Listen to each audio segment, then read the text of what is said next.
Dans le courtage en prêt, tout le monde a un avis sur le meilleur modèle, la franchise d'un côté ou l'indépendance de l'autre. Le problème, beaucoup comparent sans vraiment savoir ce qui change en vrai. Alors aujourd'hui, pas de faux discours, je mets les deux modèles face à face et on le fait avec un bon vieux SWOT classique mais toujours efficace. Vous aurez peut-être besoin de revoir quelques certitudes. Côté franchise, les forces sont difficiles à ignorer. Avec une marque reconnue qui crédibilise instantanément auprès des partenaires bancaires, des process, des outils et des process de conformité déjà prêts, c'est un gain de temps colossal.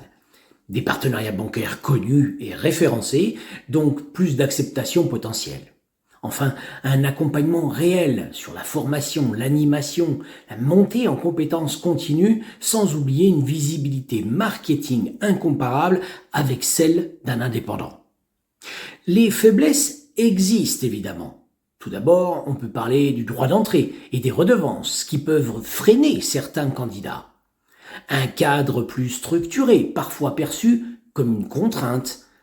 Une dépendance partielle aux outils et à la stratégie du réseau, et l'obligation d'être aligné sur la qualité et la conformité du réseau. Pour les opportunités, tout d'abord, le rebond du marché au sein d'un réseau mature.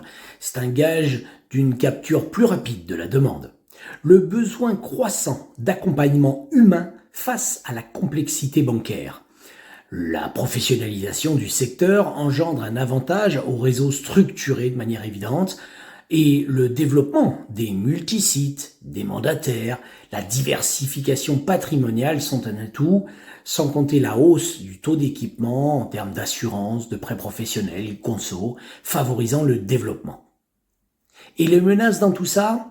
Tout d'abord, l'instabilité réglementaire entre le HCSF, la CPR, la conformité bancaire, le durcissement ponctuel des critères bancaires durant les périodes de l'année, la pression sur les marges en cas de ralentissement du marché et, je dirais, une image du courtage à maintenir au plus haut niveau. Voilà les principales menaces. Pour la franchise, on a fait le tour. Voyons maintenant ce que donne l'indépendance avec la même règle de transparence. En indépendant, tout commence par 3 atouts évidents. La liberté totale, premièrement. Ensuite, 0 droit d'entrée, 0 redevance, ok. Et une agilité immédiate, sans limite de marque. Mais les limites arrivent vite. Tout d'abord avec l'accès aux banques qui est plus complexe. Une crédibilité fragile au démarrage par rapport à un réseau structuré.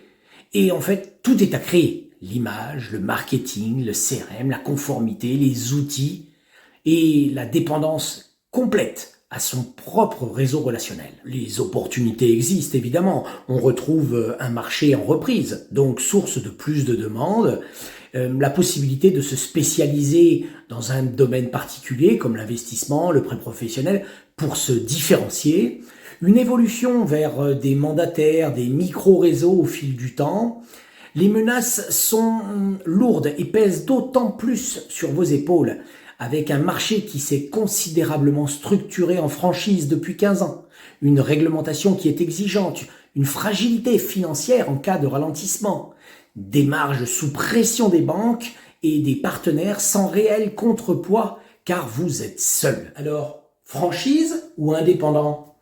Les deux modèles tiennent la route, mais en 2026, avec la complexité bancaire, la conformité, l'animation du réseau, le marketing indispensable et la pression sur la performance, être entouré n'est plus seulement un avantage, c'est un accélérateur. L'indépendance, c'est important et vous devrez l'avoir en franchise car nous ne sommes pas là pour faire à votre place.